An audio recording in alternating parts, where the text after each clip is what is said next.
Ryan from CarsAddiction.com from the Geneva Motor Show of 2019. Remember this car from 2010 designed by Pininfarina? Yes, this is the new Stratos and 25 cars are to be commissioned. Being built by Italian coach builder MAT, Manifattura Automobili Torino. The exact details are still yet to be released, but it's said to benefit from a manual gearbox mated to an engine from a Ferrari F430.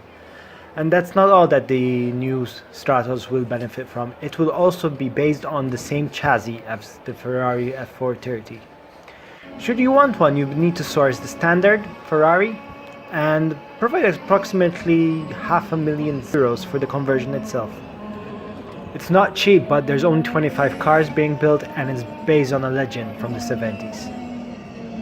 And here's some footage of the car itself at the Geneva Motor Show. It has a beautiful profile, the proportions are just right. We've got a beautiful sculpted side mirror, nice edges. Livery from Alitalia, the iconic green and red. Center lock wheels, again nice, and it goes well with the rest of the scheme of the car.